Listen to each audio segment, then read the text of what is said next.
इंदिरा गांधी राष्ट्रीय दिव्यांग निवृत्ती वेतन योजना 65 वर्षांपेक्षा कमी वयोगटातील दिव्यांग नागरिकांसाठी महाराष्ट्र शासनाच्या सामाजिक न्याय आणि विशेष सहाय्य विभागामार्फत राबवण्यात येणाऱ्या इंदिरा गांधी राष्ट्रीय दिव्यांग निवृत्ती वेतन योजनेअंतर्गत दारिद्र्य रेषेखालील कुटुंबातील 65 वर्षाखालील दिव्यांग नागरिकांना दरमहा 2500 रुपये अर्थसहाय्य दिले जाते। या योजनेचा लाभ घेण्यासाठी काही आवश्यक कागदपत्रे सादर करणे आवश्यक आहे।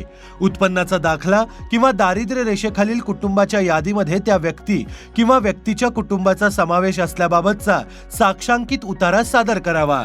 तसेच वयाच्या पुराव्यासाठी जवळच्या ग्रामपंचायत, नगरपालिका किंवा महानगरपालिकेकडून मिळणारा जन्म नोंद उतारा किंवा शाळा सोडल्याचा दाखला किंवा शिधापत्रिकेमधील अथवा निवडणूक मतदार यादीत नमूद केलेल्या वयाचा उतारा किंवा आधार कार्ड किंवा शासकीय वैद्यकीय अधिकाऱ्याने दिलेला दाखला यापैकी कोणताही एक पुरावा जोडावा। तसेच रहिवासी दाखला जोडणे आवश्यक असून हा दाखला ग्रामसेवक, तलाठी, मंडळ निरीक्षक किंवा कोणत्याही न्यायालयाने दिलेला असावा।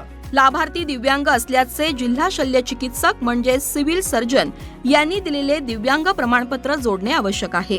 वरील सर्व कागदपत्रे जोडून अर्ज गावातील तलाठी किंवा ग्रामपंचायत कार्यालयात किंवा शहरातील तहसीलदार कार्यालयात सादर करावा। योजना मंजूर झाल्यानंतर इंदिरा गांधी राष्ट्रीय दिव्यांग निवृत्ती वेतन योजनेअंतर्गत मिळणारा दरमहा लाभ आधार क्रमांक संलग्न असलेल्या बँक खात्यात थेट जमा केला जाईल। महसूल विभाग, महाराष्ट्र शासन यांच्यातर्फे जनहितार्थ प्रकाशित। महत्त्वाची सूचना, या योजनेचा अर्ज जवळच्या तहसील कार्यालयात अथवा सेतू सुविधा केंद्रावर उपलब्ध आहे।